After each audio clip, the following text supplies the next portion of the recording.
Okay, so Constantine became emperor of Rome in 306, but he was only the western side. So he had to kind of fight and make alliances over easterly to make more friends and to kind of strengthen his empire. There's this guy named Licinius who had most of the pagan support. So Constantine, he made allies with the Christians, and basically because he allied with the Christians and Licinius allied with the pagans, there was this ultimate conflict between the two, because obviously one of the big Christian things is, proselytization. They want everybody else to be Christian. And the pagans at the time were a little bit more militant than the pagans you see today. They didn't really like other religions either. So you had this constant conflict between the two religions. So years went by, and Constantine was conquering more and more of Western Europe, and he got basically to Licinius's territory. And so what he wanted to do was make an ally of Licinius, because he basically had the factions of pagans and Constantine had the factions of Christians. So they did this thing called the Edict of Milan. And the Edict of Milan, it was kind of a two-part deal. Constantine said, okay, Licinius, you can marry my sister, and then I will sign this treaty, and you won't persecute the Christians, and I won't persecute the pagans.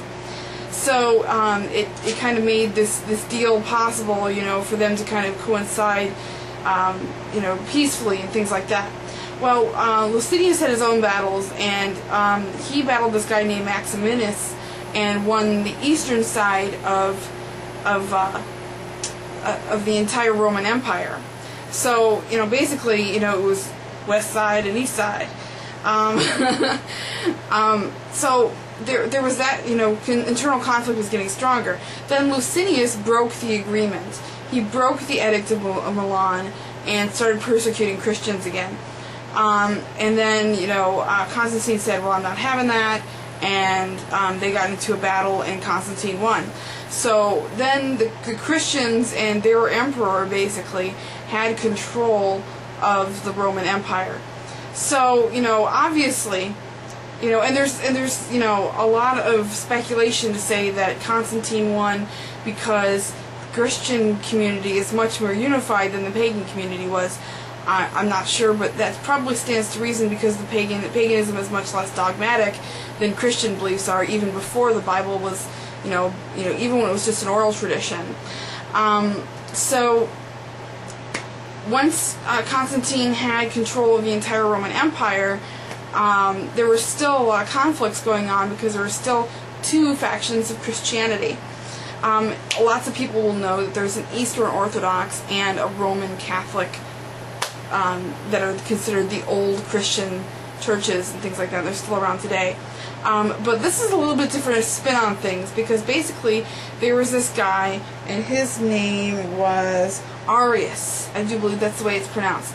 Arius was one of the big Eastern Christianity teachers, and he had some differences of opinion of the Western Pope and the Roman Catholic Pope on the divinity and the basically eternity of Jesus. And so these conflicts, caused a schism within the religion, and basically Constantine sided with the Roman Catholics, and that's when the Council of Nicaea, the first Council of Nicaea, came about.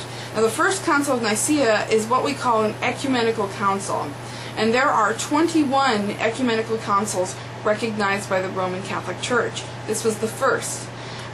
There are 7 ecumenical councils recognized by the Eastern Orthodoxes.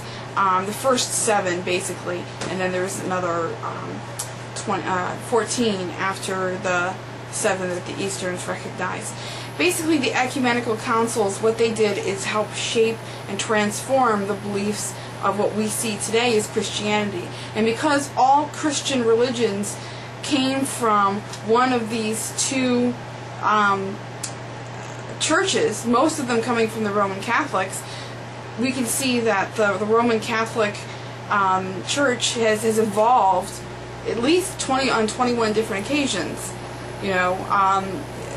Just recently, the bishops and Pope convened to get rid of purgatory. They changed the belief. So we can see before, Martin Luther, nailed his protest, there were still probably a lot of changes that happened within the Catholic Church. So what I don't understand is, with all this information, why are people still saying that the Bible is infallible? I'm not trying to attack Christianity. There's a lot of sane Christians out there that admit that the Bible is not infallible. What I have a problem with are these fundamental Christians that claim the infallibility of the Bible and then justify their own hatred and bigotry on certain groups of people based on the words in the Bible. I personally think that when you own a belief, and that belief is your belief system, that you have to own everything in that belief system as your own thoughts. So if you think that gays are evil because it says so in the Bible, or they're abominations because it says so in the Bible, that's you thinking that they're abominations just as much as it says so in your book, because you agree with that when you agree to be that religion. Now, obviously, not all Christians think that gays are abominations. Not all Christians think that witches are evil, so to speak. And those are what we call non-literal Christians. The non-literal Christians are the Christians that do not believe the Bible is infallible. There's tons of these people. They believe in the divinity of Jesus, that's fine. They believe that he did certain things, but they recognize the fact that the Bible is text and can be edited. And obviously, these ecumenical councils allowed the Bible to be edited. Constantine convened the first ecumenical council. At that council, they declared Arius to be a heretic. So they basically said, his beliefs aren't true. These beliefs are true.